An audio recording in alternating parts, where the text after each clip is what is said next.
नमस्कार, आप देख रहे हैं न्यूज 24। मैं हूं विपनेश माथुर। झारखंड में मचा सियासी तूफान थमने का नाम नहीं ले रहा है। पहले ईडी की हेमंत से पूछताछ, फिर हेमंत सोरेन का सीएम पद से इस्तीफा और उसके बाद उनकी गिरफ्तारी और अब सरकार बनाने की जद्दोजहद। रांची का सियासी टेम्परेचर हाई नजर आया, जहां पीएमएलए कोर्ट में सोरेन को ईडी ने पेश किया, जिसके बाद कोर्ट ने उन्हें 1 दिन की न्यायिक हिरासत में भेजा। यानी आज फिर सुनवाई होगी इस मसले पर। वहीं चंपई सोरेन विधायकों के साथ राजभवन पहुंचे, लेकिन राज्यपाल ने सरकार बनाने का न्योता देने के लिए कुछ वक्त मांगा। यानी झारखंड में चंपई सोरेन की ताजपोशी नहीं हो पाई। लेकिन यहीं से यह सवाल उठने लगा कि क्या झारखंड में सियासी खेला होना बाकी है? क्या ऑपरेशन लोटस की कोशिश होने वाली है? क्या महागठबंधन का तख्ता पलट होने वाला है? सवाल कई हैं, लेकिन बहुमत के बावजूद सरकार बनाने का न्योता न मिलना और सीता सोरेन की नाराजगी साफ जाहिर करती है कि झारखंड में अभी पिक्चर बाकी है। ऐसे में क्या होगा झारखंड का सियासी भविष्य और क्या है वो खेला, इस रिपोर्ट के जरिए आपको दिखाते हैं। दिन भर हमसे पूछताछ करने के बाद, समय बिताने के बाद सुनियोजित ढंग से मुझे गिरफ्तार करने का उन लोगों ने फैसला सुनाया। मैं इस बासुकीनाथ की धरती में कसम खाता हूं कि जिस दिन सोरेन परिवार को एक भी आदमी नहीं बचेगा, जब तक मैं जेल नहीं ठूंकूंगा तब तक मैं जो है चैन की सांस नहीं लूंगा। आप आदिवासियों की बात करते हैं और आदिवासियों की जमीन को लूट रहे हैं। कांग्रेस ही नहीं, कई सारे ऐसे एमएलए हैं जो सॉफ्ट टारगेट हो सकते हैं। झारखंड में सियासी पारा हाई है, पल पल सियासी घटनाक्रम बदल रहा है। 29 जनवरी को दिल्ली में हेमंत सोरेन के आवास पर ईडी की छापेमारी के बाद से ही झारखंड की सियासत उबाल मारने लगी। छापेमारी के बाद अचानक हेमंत सोरेन लापता हो गए। बीजेपी ने हेमंत सोरेन को भगोड़ा घोषित कर इनाम तक रख दिया। कि मुख्यमंत्री कहीं भाग जाए, जो संवैधानिक पद पर बैठा हुआ व्यक्ति, और उसको ढूंढने में पूरी देश भर की पुलिस लगी हुई है। लेकिन 30 जनवरी को सड़क मार्ग से हेमंत अचानक रांची में अवतरित हो गए। झारखंड मुक्ति मोर्चा के नेताओं ने आरोप लगाना शुरू कर दिया कि एक आदिवासी नेता को जानबूझकर परेशान किया जा रहा है, आदिवासियों का अपमान किया जा रहा है। एक चुनी हुई सरकार, एक चुने हुए मुख्यमंत्री को इस तरह प्रताड़ित करना, आदिवासी होना गुनाह है क्या? ये झारखंड नहीं, झारखंड ही नहीं, झारखंडियों का भी अपमान है, तमाम आदिवासियों का अपमान है। आनन फानन में हेमंत सोरेन ने विधायक दल की बैठक बुलाई और इसमें सीएम पद के लिए 2 नामों की चर्चा की। एक उनकी पत्नी कल्पना सोरेन तो दूसरा चंपई सोरेन। लेकिन 31 जनवरी को हेमंत सोरेन आखिरकार ईडी के सामने पेश हुए। ईडी ने 8 घंटे हेमंत से उनके सरकारी आवास पर पूछताछ की और शाम होते होते ये साफ हो गया कि हेमंत की गिरफ्तारी होने वाली है। जिसके बाद महागठबंधन के विधायकों की टोली राजभवन राज्यपाल से मिलने पहुंच गई और फिर हेमंत सोरेन ने राज्यपाल को इस्तीफा सौंप दिया और चंपई सोरेन को विधायक दल का नेता चुन लिया गया। यानी साफ हो गया कि चंपई सोरेन ही झारखंड के अगले सीएम होंगे। लेकिन कहानी में ट्विस्ट तब आया जब राज्यपाल ने चंपई सोरेन को सरकार बनाने का न्योता नहीं दिया, जिसके बाद विधायकों को लेकर 3 बस सेफ हाउस के लिए रवाना हो गई। लेकिन यहीं से सवाल उठने लगा कि क्या झारखंड में खेला होने वाला है? 1 फरवरी को हेमंत सोरेन को पीएमएलए कोर्ट में पेश किया गया, जहां से कोर्ट ने उन्हें 1 दिन की न्यायिक हिरासत में भेज दिया। 2 फरवरी को एक बार फिर सोरेन की ईडी रिमांड पर सुनवाई होगी। माना जा रहा है कि ईडी कोर्ट से 14 दिन की रिमांड की मांग कर सकती है।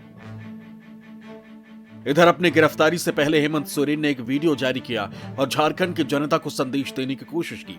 उन्होंने कहा कि उन पर कार्रवाई राजनीति से प्रेरित है, लेकिन अन्याय के खिलाफ उनकी लड़ाई जारी रहेगी। सत्य की कभी हार नहीं होती। ये मुझे जरूर थोड़ा विचलित अभी करने का प्रयास कर रहे हैं, लेकिन ये बहुत ज्यादा दिन तक चलेगा नहीं। लेकिन जब हम अगली लड़ाई के लिए तैयार होकर आएंगे तो इस मजबूती के साथ आएंगे कि दोबारा इस तरीके के षड्यंत्र करने वाले आगे से इस तरीके के कदम उठाने से भी हजारों बार इनको सोचना पड़ेगा। दरअसल ये पूरा मामला जमीन घोटाले और मनी लॉन्ड्रिंग से जुड़ा हुआ, जिसकी जांच ईडी कर रही। ईडी ने हेमंत सोरेन को 10 बार समन भेजा, लेकिन वो ईडी के सामने पेश नहीं हुए। उन्हें आखिरी समन 27 जनवरी को भेजा गया, लेकिन जब उनकी तरफ से जवाब नहीं आया तो ईडी एक्शन में आई और 31 जनवरी को 8 घंटे की पूछताछ के बाद उन्हें गिरफ्तार कर लिया गया। सोरेन जब से मुख्यमंत्री बने थे तब से वो लूटने में लगे हुए थे, राज्य को इन्होंने खोखला कर दिया था। इतना करप्शन कभी नहीं सुने थे। आप सोचते हैं कि पैसा से हम सब कुछ कर लेंगे, थोड़े दिन आप बच सकते हो लेकिन बहुत दिनों तक नहीं बच सकते हो, क्योंकि आज देश में मोदी जी की सरकार है जो कहता है ना खाएंगे ना खाने देंगे। वहीं रविशंकर प्रसाद ने कहा कि हेमंत सोरेन का पूरा परिवार ही भ्रष्टाचार में लिप्त है। कई अधिकारियों के साथ मिलकर हेमंत सोरेन ने बड़े भ्रष्टाचार को अंजाम दिया।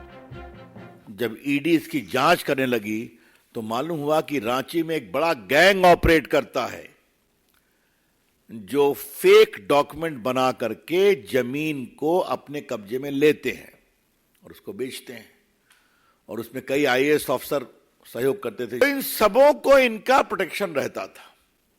और एक कमाल के मुख्यमंत्री हमने देखा कि इन्होंने अपनी पत्नी के नाम से 11 एकड़ जमीन दी है उनके कंपनी के लिए। लेकिन हेमंत की गिरफ्तारी के बाद और चंपई सोरेन को सरकार बनाने के न्योता न मिलने के बाद ये कयास लगाए जाने लगे कि झारखंड में सियासी खेला हो सकता है, और इसका डर महागठबंधन में साफ नजर आ रहा है। महागठबंधन को डर है कि बीजेपी उनके विधायकों को तोड़ सकती है। यही वजह है कि वो अपने विधायकों को एक साथ सेफ हाउस में रख रही। झारखंड कांग्रेस प्रभारी गुलाम अहमद मीर ने कहा कि कई विधायक हैं जो सॉफ्ट टारगेट हो सकते हैं। सुरक्षा कारणों से हमने अपने विधायकों को सुरक्षित स्थान पर रखा। कांग्रेस ही नहीं, कई सारे ऐसे एमएलएज हैं जो सॉफ्ट टारगेट हो सकते हैं इस, क्योंकि अगर गवर्नर साहब रात को फैसला ले लिए होते, नए मुख्यमंत्री को ओथ दिला लेते, फ्लोर टेस्ट करा लेते, तो फिर ये चीज करने की जरूरत नहीं थी। जैसे उनकी नीयत हमको महसूस हुई वैसे हम लोगों ने भी अपना सेफ्टी साइड लिया है। हमने अपने एमएलएज को हम ओपन ना रखें। इस तरह के माहौल में जो मोदी सरकार करती है, सेंट्रल गवर्नमेंट करती है, डिफरेंट तरीके इस्तेमाल करते हैं, उससे सेफ रखने के लिए हमने अपने एमएलएज को किसी सेफ जगह अपने ही घर में रखा है ताकि वो कंफर्टेबली रहें। जैसे गवर्नर साहब बुलाएं, ओथ हो जाए, फ्लोर टेस्ट की बात आएगी, सब लोग अपने फ्लोर में होंगे। वहीं बीजेपी सांसद निशिकांत दुबे के बयान ने इस बात को और हवा दे दी है कि झारखंड में कभी भी कुछ भी हो सकता है, यानी सरकार किसकी बनेगी इस पर अभी संशय की स्थिति बनी हुई है। उनके केवल 30 एमएलए हैं, 18 एमएलए उनके खिलाफ हैं। और यानी कि राष्ट्रपति शासन लगेगा सर? मुझे नहीं पता, लेकिन शिबू सोरेन जी राष्ट्रीय अध्यक्ष हैं, वो कहीं दिखाई नहीं दे रहे हैं। उनका पत्र अभी तक गवर्नर को नहीं गया है, और मैं गवर्नर साहब से रिक्वेस्ट करूंगा कि शिबू सोरेन जी को बुलाकर जब तक बात नहीं करें तब तक किसी को वो बुलाए नहीं। आप मांग करेंगे राष्ट्रपति शासन? आपको बहुत नहीं, राष्ट्रपति शासन की मांग नहीं करते हैं, सभी विधायकों का परेड हो जाए। एक तरफ महागठबंधन में टेंशन का मीटर हाई है तो वहीं दूसरी तरफ बीजेपी एक्शन में है, जिससे झारखंड में सियासी बदलाव की सुगबुगाहट तेज हो गई। आखिर बीजेपी का झारखंड प्लान क्या है, कैसे ऑपरेशन लोटस सुर्खियों में है, उसे जानना और समझना भी जरूरी हो जाता है।